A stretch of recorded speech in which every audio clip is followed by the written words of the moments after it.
I am your doctor. All right, welcome back to another session of the Doctors In podcast. I'm your host, Dr. Tyler Lemco. I'm a doctor. Don't worry about it. I just am. Today, I'm joined by a very interesting guest, Ellevan. How are you doing? I'm fantastic, thank you. You look fantastic. I'm pretty high. So, for those who don't know, Ellevan is a entertainer, a rapper. He recently just completed one of the most absurd things I've ever heard of, where he did a new song, a new original rap song or R&B song with an accompanying original music video for 365 days. He did a new song and video for 2018. Yep. Well, let me start by asking, why? Good question. Gary V, I guess, inspired the idea. It was Jarnell from MC2 Media, who's the video production company that I partnered with to do this. He came to me over to my place because I was a hired actor in one of the small productions that he did one time for just like web media. And then he followed my Instagram. He noticed I was doing like a daily freestyle, just hashtag daily freestyle, just trying to gain some clout, whatever. Because you've been that freestyle guy for years, right? Yeah, I traveled. I took it on tour. I crowdfunded a tour. I like perform like bomb private gigs as making up songs on the spot for specific brands or private people or private companies. So it's like my thing. And then he comes to me and he's like, we have this idea inspired by, and then just he was saying that, I'm like, Gary V? And I had just went on, when you go on those Gary V rabbit hole binges? I try not to, but I know what you mean. Because then I watch like 4 videos and I'm like, I gotta start a t-shirt company. Yeah. It's like, oh my God, I know, you get so much juice and fire off it. Yeah. But yeah, so we clicked on the idea right away, just as an idea, just because it's like no one's done it yet. Like no one has no one done that? Well, not to the degree that we set for ourselves, that like we have like a list of like song has to be like over a minute. Like most of them are over 2 minutes, most of them are 3-4 minutes, but just like these are the bottom set rules, right? So we had like rules and a goal, and to be fully shot and executed music video, right? Like different concepts and just like colored, like what, like they look different. They're they marketable, look cool. Commercial like music videos, right? So they're all specs. It's not you on a balcony with an iPhone. Like it's music videos. Yeah, they're like fucking, they're good. So he comes to me and says that, and then he's like, "Are you down to do this?" I'm like, "Yeah." Like just right away, he's like, "Are you sure? You want to take some time to think about it?" I'm like, "No, seems about right." Like just like for right now, because where I'm at, or where I like was at that point, was I had just released Facts with Matt. Yeah. Matt released Facts with me and Humble. Yeah. And I produced it. And Matt Santoro, whose living room we're sitting in. Yeah, Matt Santoro, my bro. He's been very instrumental in just life. It's great. But so I just essentially didn't really have a next move at the time. That's awesome. You had room on your plate. Room, but also something exciting just happened. Like, and I just met Humble. Me and Humble became great friends, and yeah, I was just like, okay, well, now's the time to fucking do something like impressive, like here, like balls in your hand right now. Like once once you work with people who have been creating at a high caliber for a while, it's like, oh man, it kind of like wakes you up a bit. Like, shit, like I'm in this space right now. Like a shot of adrenaline. Yeah, like I go from being the most professional guy at like a fucking book showcase where nobody's getting paid to like being in the room with people who are like fucking killing it in life, and I'm just like, okay, like yeah, for sure. No, I'm like, but that's the greatest joy, is feeling like the dumbest person in the room. Well, it's a blessing always, right? So, and that's what it was kind of for me personally. This is the personal me answer, because you said safe space. I can give you like the marketplace fit answer, but no. Yeah. It was honestly just like when you say why, it's like because I fucking like I released 3 or 4 projects, and it's crazy to get like numbers without some sort of boom. So it's like do something interesting, and the worst case scenario is I just become a better writer and a better mixer and a better. Yeah. I just understand how to project manage music. Like now I've worked with a team. Like now I've directed a team. Like in 1 year, you've made a career's worth of like a busy career's worth of music and content. Yeah, words have become like a different disassociated thing for me when what they used to be. Yeah. No, because of that many words. And just like listening and mixing different people. Like I've mixed your voice. Like listening to like the intonations of different rhythms from different humans. It's like sound like it, that like the words now I'm just like, oh, that's cute. Like, you want me to tell you what you really feel? Like, because that's cool. You just get sucked into audio science. Yeah, like, and also like I know you're a very like spiritual and psychological person, so like I'm sure you can hear someone perform and like know stuff about them now. Dude, you nailed it. Absolutely. It's a gift and a curse at the same time, because sometimes you're just like, you just want to make music sometimes. Oh yeah, totally. Well, I think that it is all part of music though, because if someone has like, say there's a hesitation in their inflection that leads back to insecurity. So now I'm going to be honest with that artist as a producer and be like, okay, I know you're writing this song about how confident you are, especially rappers, but I'm going to be like, bro, you know it's actually fucking sexy to be vulnerable and like, let's shift this song in this direction. Like, I don't play like fucking like lyrical shit anymore. It's like, oh, okay. And there's nothing more cringy than like someone trying to brag and boast who's like clearly not. It's like, you're a little bitch. Like honestly, like, but there's a market to be a little bitch. So it's like, you just accept what you are. Yeah, for sure. Yeah, that's why you listen to the greats like Eminem and you're like, well, why did his shit stick so hard? It's because like he fucking believed. Yeah. Well, that's what we were talking about earlier today that I find I struggle with. Like, I have full confidence in my talent, my abilities, but believing that like, oh, I could host a show on NBC, like that sounds crazy to me. But like, whereas the rest of the world be like, that's a fucking perfect thing. Like, we need Tyler in that space. We need to ground it like journalists, like someone who's gonna hold it down. But yeah, it's all, you're the only person you gotta win over. Yeah, exactly. You're the only one, because then when the fucking when you have that confidence, the fucking C's part. Yeah. And there are moments like I notice in myself, like I'm a pretty confident guy, and now I come off. It definitely is that, because the high energy thing, but I've definitely struggled with a lot of like self-worth, and I think having that self-belief, I can identify with the struggle of it, but then like I said, you just gotta switch that brain focus to have that habit, build that neuroscience groove to go to a better place. Because I find, and we were discussing this earlier, where like human minds are like super. We don't realize how easy it is to just reprogram and rewire them. Yeah. So, like, if you think a certain way, you could change that within like a month. Yeah, it's 21 days. Just effort. Mm-hmm. Just effort and realizing it and being conscious of it. Non-stop effort. Yeah. So at first, it's literally exhausting.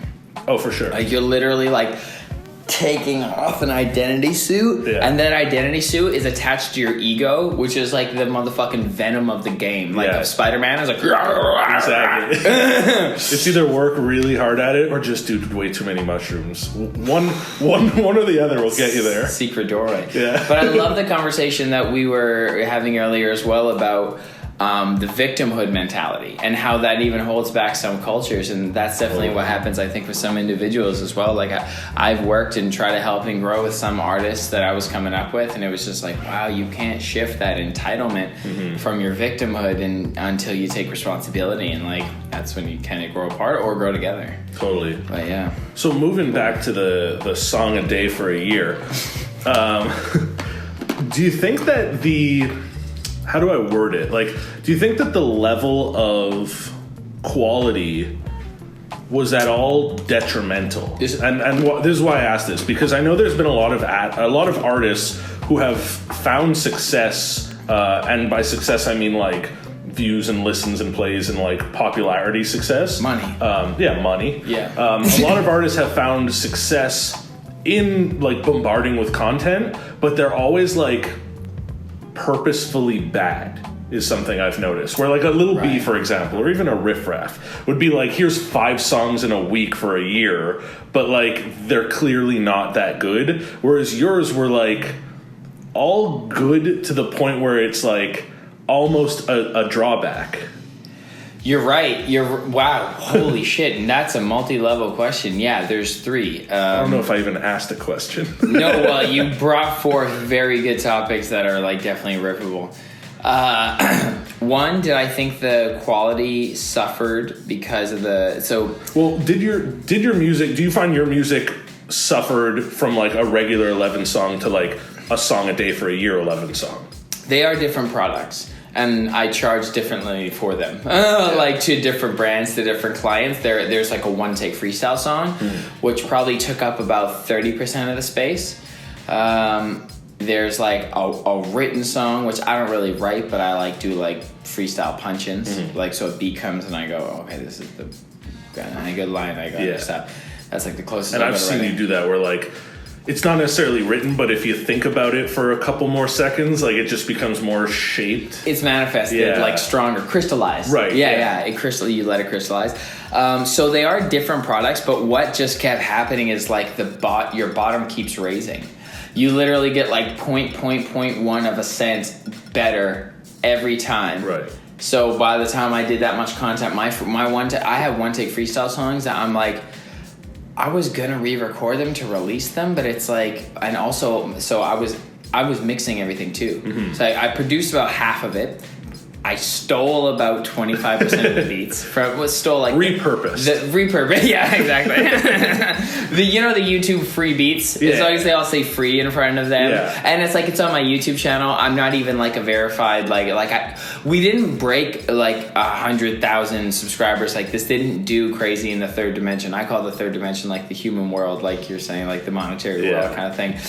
So I'm not concerned. I would never put out something that I think would be detrimental to my brand. There's about a handful of them, like 5 of them, that as soon as we get the Guinness World Book confirmation, I'm going to take down. Okay. There's about 5. Okay. Out of 365, that's not a bad ratio. Yeah, and there's about fucking like a 20-30% amount of songs that I'm like kind of just like, fuck, these are specs for like really great songs. You can turn into something. Like really And there's great. nothing stopping you from doing that. Exactly. Like there's just one song called Still Woulda, and I made it on this like for YouTube beat, but it's a song about like, hey, if this is all I get from doing a challenge like this, or it just in career in general, it's like, like you're not David Letterman yet, like you're not your own version, but even at this point as Ty, if this was all so far, like I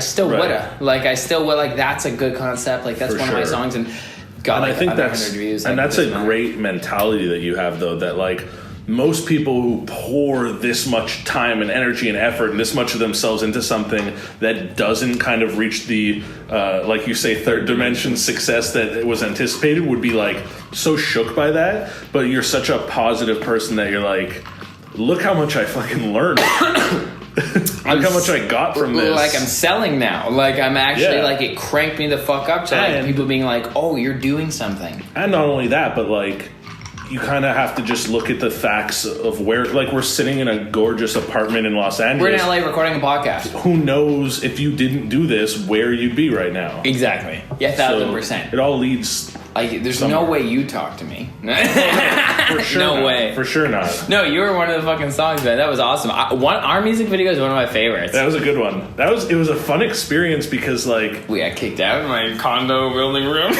We did.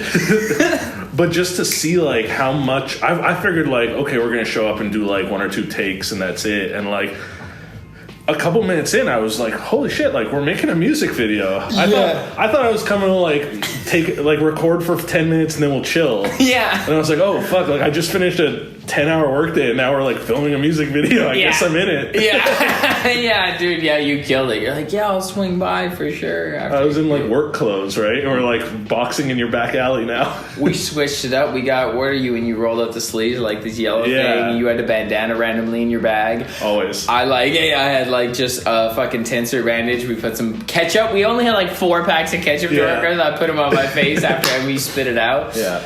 Yeah. No, the guys move, and that's the thing. Like, I'm really looking for... So our goal... So overall, like this whole like first question about the year 365 thing. Me and MC2 Audio Media are in a partnership to get brand deals together. Right. Like, so that's like the end goal. We started the year with one, and we've done a couple projects in throughout, but now we just have like endless specs, and they are such a good team. Like, they're like, you saw the way like Maddie worked. Like, man, they would just have no excuses, and they just like just execute. Like, it was so good. So that's going to be really exciting to be able to give them some budget. Yeah. Now they're that super professional. they're good. Like, that's like, those guys did literally, like, I'd take care of lunch. Like, that, like, it was we were both contributing. We're both, like, you know what I mean? Like, just creatively giving it all of our time and things. So that's one of the things I'm really looking forward to the most, is like getting some bigger brand deals and being able to, like, here's $30K to do like your wildest dreams of a video. Right. Because, like, without getting into too much detail, but like, how did you survive as a person that has bills and groceries to buy? I know, yeah, exactly. And like, yeah, me and my wife are on this journey too of like giving ourselves better circumstances. Right. And like, you know, she's 30. Like, you know, like, we're like, you gotta grow as a person, and you can't like slag behind. I mean, the whole thing was just so adrenaline pumping that it got me to a business state of mind at the same time, because it's like, oh my god, now this is costing me money. I'm gonna have to do something to subsidize the cost this is having, because this is so much output, right? Like, artists save to do one video for a reason, and like make that shit happen, like buying props, like and just like, the opportunity cost of like, you're spending hours every single freaking day. Yeah, literally, it was an average of about 8 hours for like 5 days a week for sure. Yeah, it's a full-time job. It's literally. And then I'm also mixing, and then also like I wrote Carl Wolf's album. Yeah. Like, and I'm writing for other people and mixing and trying to fit that in, and then also trying to like see Winnie and stuff too. Yeah. And have a life. And I don't know. I cut that last one. My life is like, this is enough life for me. Yeah. Just chill with bro. So what is recording? Yeah. But yeah, I did that by being a creative freelance, man. By keeping the pedal on the gas at halftime. You introduced me to one of my contracts that was sustainable. True, Thank you for that. Yeah. That was a cool gig, because like, it's get on and freestyle, right? It's like I just got to transfer my audience to another brand that I was like, sure, like it was a marijuana brand, like a cannabis brand, which is on brand for you. Which is on brand for me.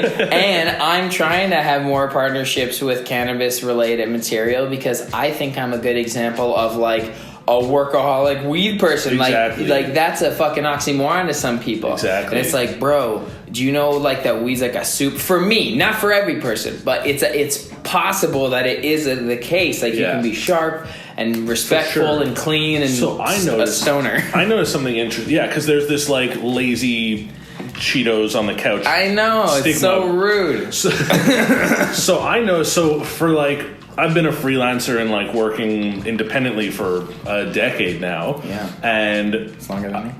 I've always had this habit of like, I'll sit at my desk and I'll work all day, and then at around like 7, 8 o'clock, I transition to the couch, and I'm still on my laptop and I'm still working, but I'm kind of like easing, like the TV's playing. So you're not stopping work? No, I don't. I never stop work. You just allow distractions now. Yeah, I take the foot off the gas a bit, and that transition to like kind of get me from day to night, I'd always have like a drink or two. I'd pour a whiskey or a scotch or something. Ooh. I'd always have a drink or two, like 4 or 5 nights a week. You want to have a drink right now? When we're done, yeah. But oh, that's a little sign of an alcoholism right there. So like 6 months ago, I switched it to, rather than a drink or two, I have like 2 or 3 puffs of a joint. I love it. I literally, like, it'll take me over a week to go through a joint. That's how much I smoke. Like, not much at all. But every night, just to, like, have that transition, I take 2-3 puffs and I get a little buzzed. But I noticed something. Like, that I made that switch about, like, 8-9 months ago. And for the first few months, I would get high and then just sit on the couch, and I would eat snacks and I would watch TV, and I would be that guy. So it is kind of true. Yeah, I would be that guy. So what I did, we were talking about like conscious and subconscious thinking. Mm-hmm. What I did, I was like, hey, every time I get high, I'm going to go to the gym. And then now if I do smoke weed, I'm like, holy fuck, I have energy. I want to work out. I like reprogram that. It's associating. Yeah. Exactly. It sucked for the first like 3 weeks. All I want to do is just sit and do nothing when I get high. But I like reprogrammed it to the point where now if I smoke a joint, I have energy. Yes. Yo! Bro, that's so sick. I like manually you're did a perfect case, exactly. And that's the thing, like, people think that they're victims of stimuluses, but it's like, first of all, stimulus is just serving your own need to adjust your perspective anyway. If you could adjust your own perspective without the stimulus, then, you know, that would be ultimate mastery of self, right? Like, if I could be as unflustered as I am with weed without weed, I would not need stimulus. Like, it's actually usually like a medicine. Right. But yeah, it's literally, you can control where the stimulus takes you, like you did. Like, you don't have to be a victim of that, because in one way we probably started doing those things because we observed some sort of media tell us that was that, or a friend or something. Honestly, yeah, food tastes amazing, and if you're smoking an indica, you do want to rest your bones a bit. But like, you can take, what I did is, because I did this, I went through a similar experience of transition, and the weights just feel so heavy at first. Really, you find? I did at first, when I went from needing to relax at being smoking, although I wasn't ever really a potato couchy. Like, I don't really like to sit down as a rule. I like to stand and like move. Cool. Yeah. But when I, you know, there definitely was those times with weaning and stuff, we just lounge out. Yeah. And then I did transition into the gym, and I liked how hard it was. Really? I liked how heavy it was. And then once I got the pump, I was like, your body just works in complete flow when you have weed going like in your mind. It's amazing. I noticed two things about being high in the gym. And by no means am I like condoning or saying like everyone should try it, but for me it worked where... No, everyone should try it, just not everyone should do it. Sure. Whatever that means. Sorry. But I noticed that first thing was I concentrated on the muscle I was working out so much better. Yeah. Rather than like, let's say I was doing bicep curls, and like normally it's like my whole body feels that, and I'm like, because you're lifting with your ego, almost, you know. Whereas when I'm high, like it's literally just concentrated in the bicep, and I'm doing it so perfectly and feeling it. Yes, that's what I mean by I felt heavier. So there's that, and then kind of related to it is I find being a bigger guy, I get looked at a lot in the gym. People expect me to be very strong. And I'm a strong guy, but like there's some times where like I just want to bench 135 because I'm warming up or something. Like I get looks, and as much as I'd like to say I don't care what people think, it's impossible not to completely. We're a social creature. Yeah, so I find when I'm in the gym, I'm often like looking around at who's looking at me and what they're like judging me on. Fuck. And then when I get high, I am so in my own world that I don't care. Bro. Yeah. Exactly. Like I'll even like, I'll have earphones in and be like singing along to stuff out loud because I don't care. Yes. Fuck, I love that shit. That's the best. So let's get back to your career. We've talked about the 300. So wait, I wanted to get an answer from you about like artists who, like a Lil B, for example, puts out like such, not as much anymore, but for years kind of built a name for himself by just bombarding with content, but it almost worked because it was that style of let go, let loose. I'm putting no thought or effort into this, so people kind of gravitated towards that. Very much riff-raff. Yeah, like, very much. And yours is like, oh, this is thought out and good. I don't know if I can be so comfortable. You're honestly true, man. You're nailing something. And whether it's a breakthrough, whether I change the market or the market change me, we'll see where I'll end up in a year. Yeah. But you're right. You're nailing it. People don't want or need that much substance yet. Well, I feel like most people feel challenged by... It's intimidating. Yeah. I get it. But I'm just like... Yeah, don't stop. I'm not gonna. Yeah, it's just like, all right, I've manifested into this being, just like you have. For some reason, I'm here in this space and time, and this is what I want to do. So I'm gonna keep going, like until it either becomes something that is like a hybrid. I think that's why probably was where it's going. Like I'm working on this song right now with Eastbound, and like that's like he produced the antidote. Like his beats are like commercial. Yeah, and my writing is kind of traditionally uncommercial because I talk about consciousness and stuff. I'm not talking about like pull up to the club with your bitch on my dick, blah, blah, punch those guys in the mouth. Okay, sorry, that's horrible to say. Don't be violent, be lovely. I'll love those guys. I'll give them a hug and tell them everything's okay and that they can release their ego. Okay. But yeah, you nailed it, man. It's true. It really is true. Like, I probably should have had more fun more of the time. Well, it's not that it wasn't not fun. Should, but like I did boom bang. I did fun, but literally when I take every concept and flip it on people, it gets like 5% of the people in the room, like yourself, like Matt, people who do attract to me.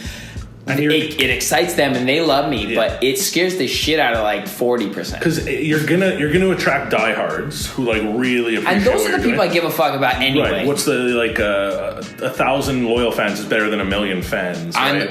That's been my goal since the beginning of my career. Just get 1,000. I got around maybe 50 to 100 right now. To be perfectly frank, that's great. But like people who show up, who buy my merch now, I'm like a kind of a. I saw there was a dude on Instagram who like commented on your stuff that was like Ellevan fan or something. I'm blessed. I was like, wow, cool. Yeah, like it's coming through now. Like it's coming through. People like I got a great message today. Like it's it's starting to come directly for me now, which is cool because I'm been super blessed, even like to work with you, man, like to work with people who have like done some really cool shit in the notable eye. And then, I have gotten some crossover fans, but now I'm starting to like develop the Ellevan fan. Yeah.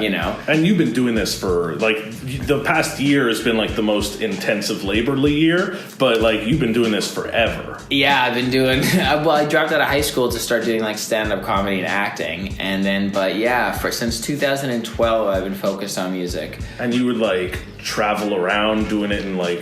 I go to playlists. I was, I'm still not a feature creator on playlists, but like I would go to perform a Spandy Andy. I would travel. Yeah, all that shit's on me. Yeah, and like I went to. As soon as I busked in New York, that shit gave me huge validation. Yeah.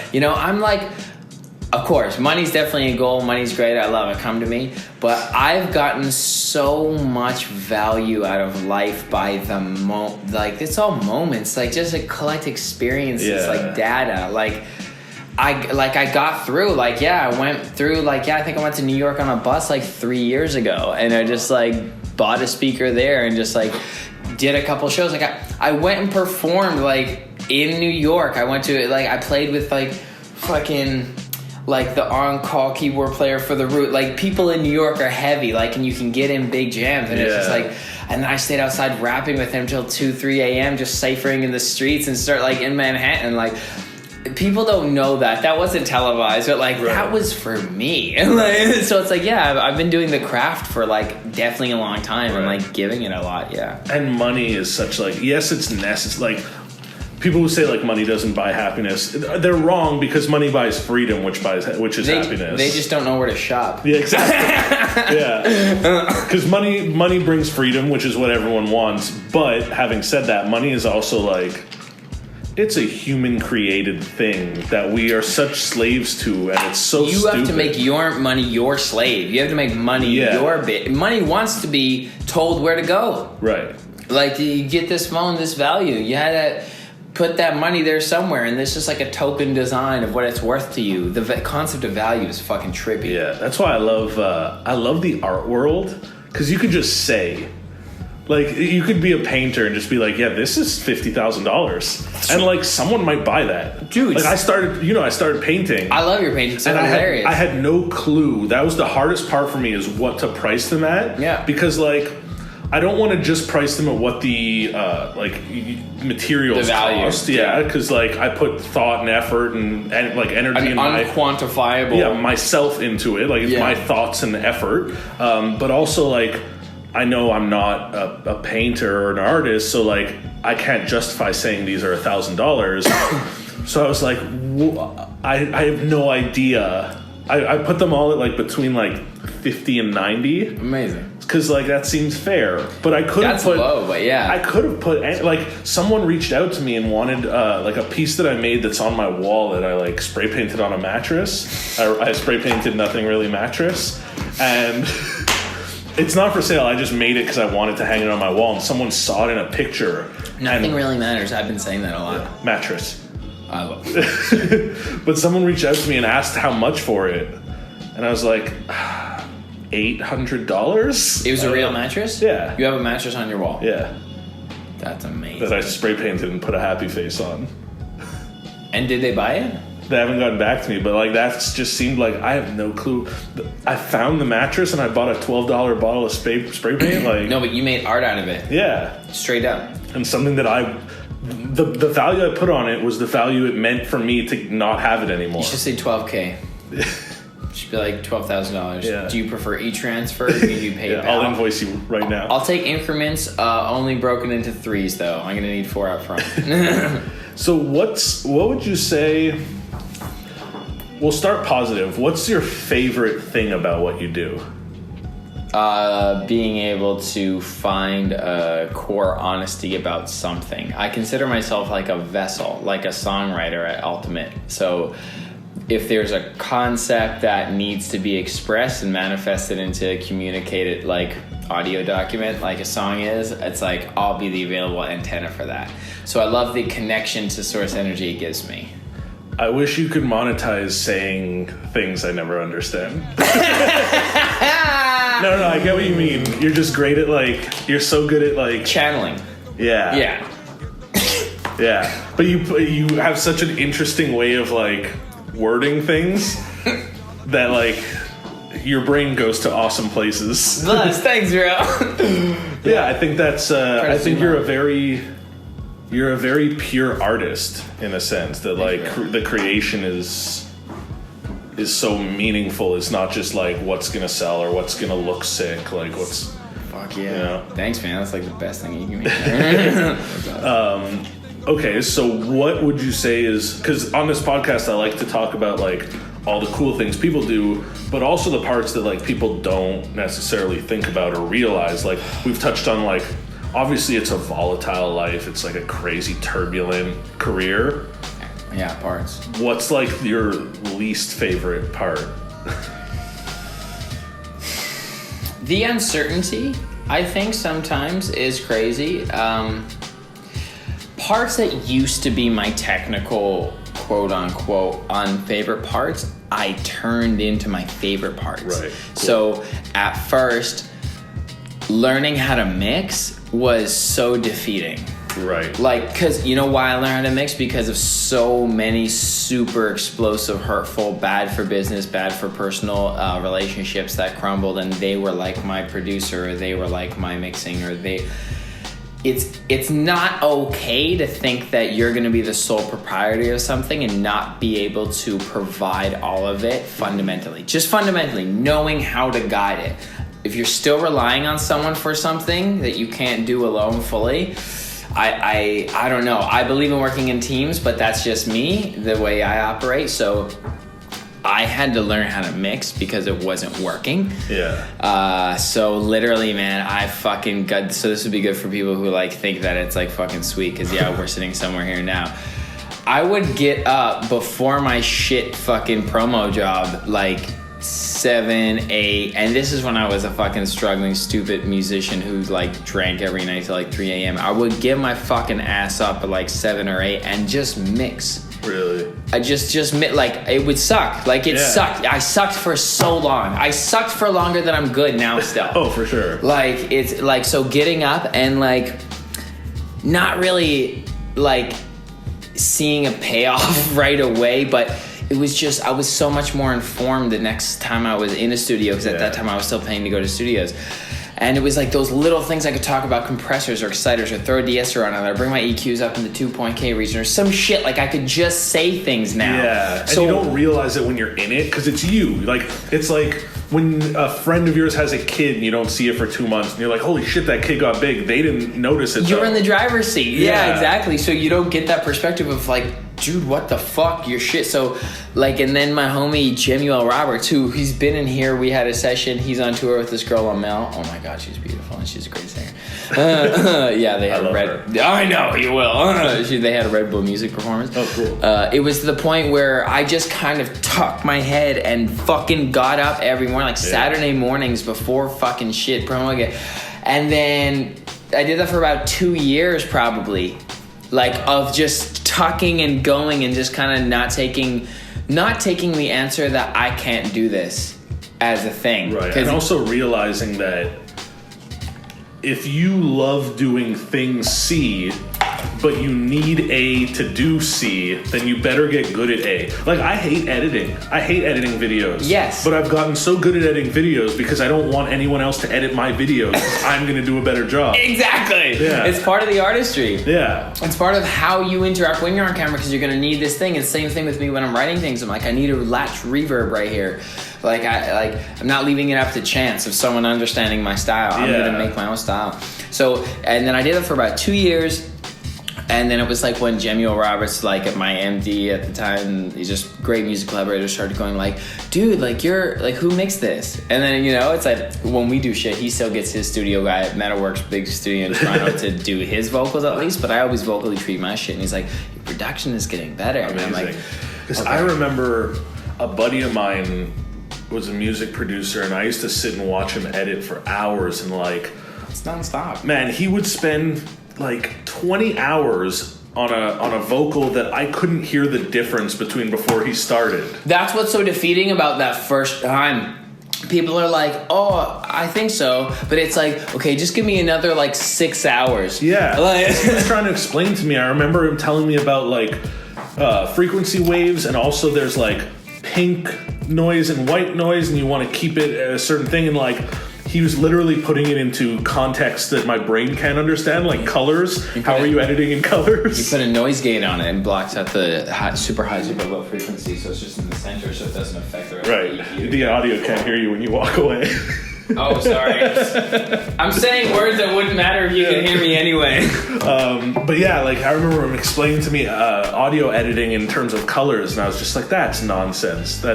Well, it's funny though that you mentioned those two things together, because the association between colors and audio is how I do what I do. Really? Yeah. Like that's the answer to all my because I have no musical training. Right. But it's like you've just done it a lot.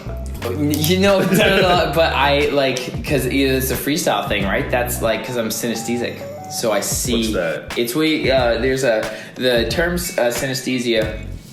Comes in several manifestations. There's audio, there's sensatory, there's like just different senses, and it's when like an emotional or a thought impulse or something, or some sort of technical stimulation like sound, vibration overlaps with a created sensation inside of your brain that can sometimes manifest as smells. You see colors, you feel things, interesting type sensory stuff that overlaps. So they both shoot off at the same time, something's going on. So ever since a kid, say my dad would play guitar, and when he would play things in a certain key, it'd be like kind of emotionally seeing an aura.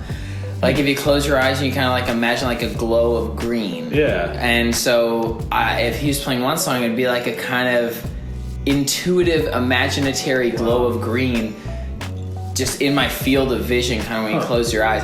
And then a lot of times someone would play like an A minor, and I would be like, oh, it was like a caramel, dark brown suede, and the more intense the drums got, then the darker the color got, and then the lighter the drums got, and the more staccato the rhythms got, the lighter it would be. So I feel like this is how Stevie Wonder sees. Yeah, probably. Yeah. Oh yeah. That's crazy. Yeah, so that's the thing. So when I'm freestyling, I would have it up on rappers in the early days of ciphers because I would blend into beats better, right? So they're going like talking off key, kind of like if they didn't know, but I would be able to like find rhythm pockets because I was like, well, that's just a lime green little quick rhythm song. I get with it, yeah. Because you're very much so a musical nerd in the sense that like you don't just like put on the headphones and rapidy rap. Like you are obsessed about this stuff and like Kobe-esque in studying game tape. Yes, like, sir. You analyze this stuff to such an interesting degree. Yeah, bless. Yeah, totally. It's really cool to see, and it's also like you're a good example of like you can't just half-ass things if you want to be successful at it. Totally. And also like even personally, like I was going through yesterday on my laptop, I was clearing out space and saw like scripts I wrote for sketches like 9 years ago, and like, oh my god, these are bad. But like you gotta do those because you gotta be bad for a long time. You gotta suck have to be so bad. hard. Yeah. You're gonna suck for longer. If you're lucky enough to die a legend, you've sucked for longer than you've been good. Yeah, for sure. And also learning to, like, even getting good doesn't, you're not, what's the word, like, when you expect something, like, Just expectations. yeah, like just being good doesn't mean you deserve the success you expect. You gotta stick at it too. And you gotta take the next level challenge too. That's what I've actually learned to love about it. Just like I learned to love mixing. But one of the things I hated at first was the business side. Yeah. That can be really brutal, and at first, if you don't have the thick skin, that can like really take you down a bit. And then you really just gotta force yourself into trimming the fat on your personal inventory too. Like sometimes you're saying part of your personality doesn't serve you in certain ways. It's like, look, man, evolve or fucking stop here. And also, like you mentioned, like, and I obviously relate in the sense of like the volatility of this like freelance creative life we both kind of live. It's a wild habitat. It is, but at the same time, like, it's what keeps the fire on. You Can't need drop it. the ball. It's necessary. I was talking about that with Matt, if you were safe and like knew that like next month you're making X amount, you wouldn't get up at 7 a.m. on a Saturday. Exactly, to learn. Yeah. It can definitely drag you into a distracted place if you let it. But I find just now, because we actually shared a client one time that I was doing too much. I mean, that was in the film production world, so I didn't affect my music brand at all or my way of thinking. But I took this value back to my thinking is kind of when you're creating something with your head, it just kind of is bound to, it will serve its purpose because it will fit and it will check all the boxes, but it won't sit right. Like something won't feel globally, it won't have that fucking cha-ching when you know you really hit it. You know when like, you know, and so I learned to do things with my heart first. Right. And then have enough business maturity as an entrepreneur to trim the fat on it after it's been created. Like create first, have this thing. Oh, it turned out to be a great thing. Now I'm lucky. Now what can I do with it? Exactly. Which is a great mentality, and honestly a revelation I only had very recently, where like, yes, I know I like to write scripts, I like to be on camera, I like to do entertaining, funny things, and I've always stayed within that realm. But having said that, I've always made decisions based on like, oh, this company might be interested in this, or oh, this person might like this, or this might get some views because people might like this thing. And it's always based on like what I can provide. Mm-hmm. And I've never until like, honestly, a couple weeks ago, started trying to like reprogram myself to think like, what do I want? What do I want to make? What do I want to be? And then go do that. And I've even like known that for years, but never kind of practice what I preach. Like, well, sometimes dude, that's the thing. Because you don't even realize you're not doing it until you're like, holy shit, I guess I wasn't doing it. And you had to been of just knowing it and saying it to yourself for a year before you actually checked it. But at least you brought it into your presence. You brought it in. To most people, like in my circle and in my life and who see me online or whatever, like most people would assume, oh, he's doing what he loves and what he wants to do, which isn't untrue. But at the same time, like there's still a large chunk of me that's making decisions based off what people want, what's going to work, what's feasible and possible. I think at every scale and every chapter that there's a challenge, there's a pitchfork in the road every single time. And I think you get more and more fulfilled the more you are able to, because it takes effort to fucking break those walls and be like true to yourself. What do you want? What do you want to be? What do you want to do? It's hard to admit that often. Yeah. So it takes like a lot of effort to even reach the point where you can ask that question. Sounds like you're doing good though, man. You just said some shit earlier that was great though. Yeah, like I think you just gotta build it in your head. Nikola Tesla called it blueprinting, you know? Yeah, exactly. He would have his walks, he would be able to imagine it in his head first, and like there's a molecule test that when they shoot molecules by observation, the focus of it changes the outcome. Huh. And I think that that's the same with our thoughts and our reality. And I know what you mean about trying to chase the dragon, the gold dragon. Yeah. Trying to chase that gold dragon and trying to fit underneath. And then I think where I got like you know, some of my larger opportunities just came from like kind of not giving a fuck and just doing me. Exactly. Like, there's so much strength in that. You know, just like, man, like, I don't know, like, yeah, I'm not saying that you guys who are hot right now aren't cool. I'm just saying that I'm cool and I'm just over here. Like, the scariest and equally most powerful thing, if you can attain it, is like just being honest.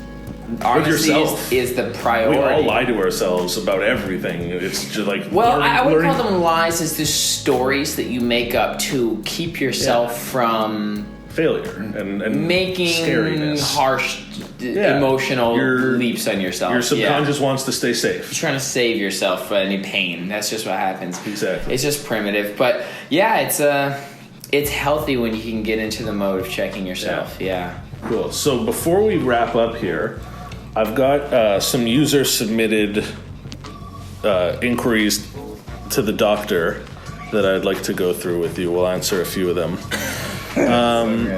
So let's start with... Where's a good one? Maybe not that one. That one just said, does blowjob causes HIV? Dude, your reactions are fucking amazing. How do I get rid of these damn crabs? My girl be obsessed with buying them shits at the fish store. I see. It's tough because like I have this comedic brand, so when I ask for serious questions, people like are like, "Fuck you! I'm never asking anything serious." Yeah. Okay, here's one you can answer. How do I be happy? You just be happy. You allow happiness. Meditate.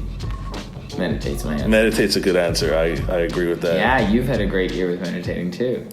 Hey Tyler and Evan 11. How do I mentally move on from my ex desperately needing help?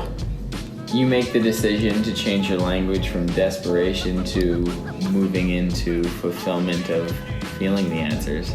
Because the universe just takes people in and out of your life. You should just allow that to pass. Yeah. And if you need to feel pain, that's okay. That's what I think a lot of people are trying to find answers of how to escape pain. Yeah. And I think that you should actually, well, here's the great thing. Failure is just a bully. So once you stand up to it, it gets the fuck out. Same with the doubt that it totes around. Yeah. So people are trying to find a way to not be hurting anymore. Sometimes your human experience is just to hurt for a while. Like, accept that it's okay and to be grateful hurt. For those times, because without the bad times, there's no good times. You don't feel love if you don't feel heartbroken. The law of polarity. It's exactly. Hermetic, I think I've recently been able to really develop gratitude for negatives.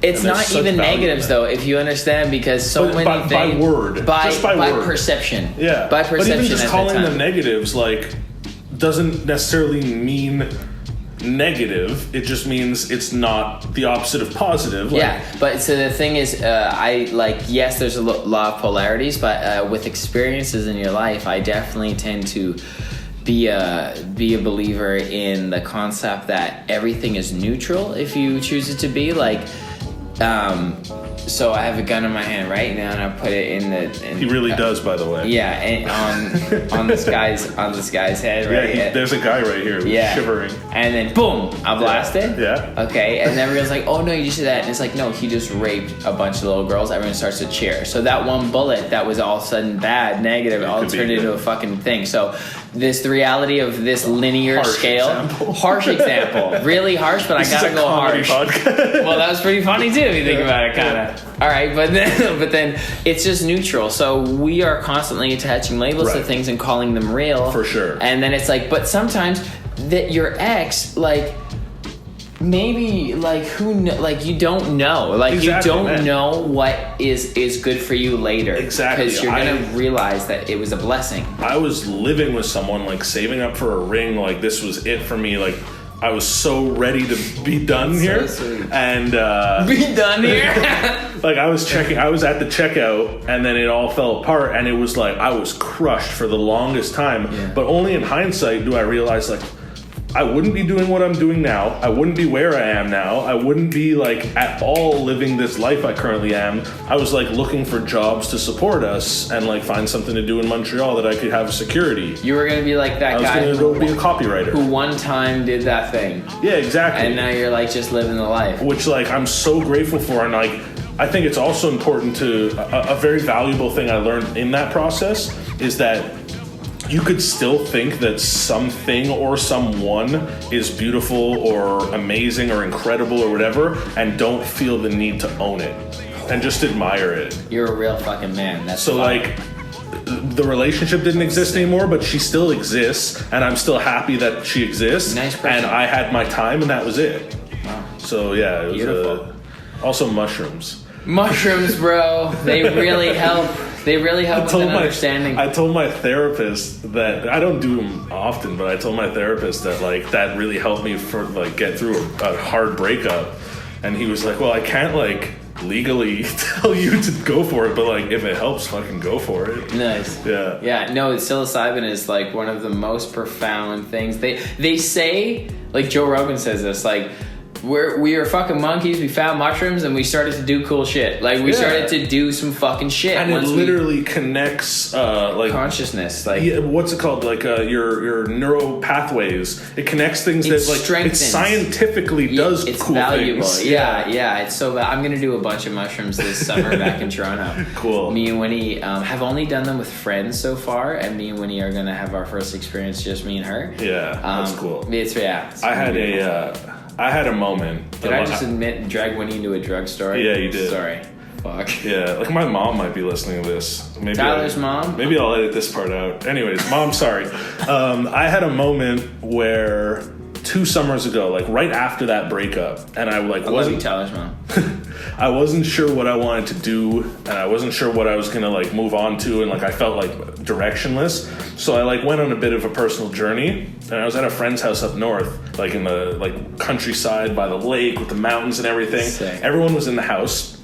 And I was outside, like, talking to trees or something. Yeah, as one does. Yeah, and I walk back into the house, and he's got this pool next to the lake, and it's just mountains and, like, beautiful scenery. And I was like, okay, I gotta get into the pool. And so fully clothed, I just walk into the pool, and I walk into the deep end. I gotta get into the pool. Yeah, and now everyone's in the house, I'm totally alone, and I'm floating in the deep end, staring out at the mountains and the lake and the sky, and a face appeared in the sky. And I'm not a religious person, so I don't want to call this any sort of name, but a face was in the sky. And out loud, I said to it, like, why do I feel the need to do what I do? Why am I like a kid on a diving board yelling for his mom's attention? Why do I need validation from people in my life? Fuck. And the voice... Dude, that analogy, the diving board, is so good. And the voice said, what else are you going to do? And then I responded, is it really that simple? And the voice said, you could either worry about it or you can go inside and make a sandwich. Oh! And I dried off and I went inside and made an avocado toast sandwich, and I've never worried about it since. That's an important story. Yeah. That's an important story. Yeah, so that's why I do what I do. The face told me. And you, man, how was that sandwich? Oh, it's one of the best sandwiches I've ever had. Yeah. It's like a It was a relief sandwich. Relief sandwich. So Sandwich relief. So tell the people, we're gonna wrap things up. Tell people where they can find you. Ellevan Music everywhere across the board, and also Not Spotify. spelled the way you think it's spelled. No, I know. You know, it's in terms of branding. You know, it's like it's kind of tough because you have to say Ellevan. Yeah, when you talk to Siri, you have to say Ellevan. Yeah. Or Ellevan. Yeah. Sometimes people think, but yeah, it's Ellevan Music, ELLEVAN Music. Instagram, I have like 365 short clips of music videos. If you've got a few hours over the weekend, you can catch up. No, honestly, I've started putting my stuff into playlists on my YouTube channel. YouTube channel would be the best place to actually check me out. If you want to see the challenge, you'll see the song called Bars with Tyler that we got, where we're Street Fighter characters in real life. It's on my YouTube channel, so yeah, you can just go youtube.com/Ellevan Music. And also... plug on the Gratitude Equals Fuel shirts that I just released. Nice. Yeah, Cool. I started like a clothing, like a Shopify clothing store or whatever, but called Life Fuelers. So it's like very cool. This term called That's on brand. Right? I like that, yeah. Yeah, it's just like that positive side of it. Yeah, I like that a lot. Yeah. Cool. Thanks for having me, bro. Yeah, thanks for coming on. Thanks to everybody for listening.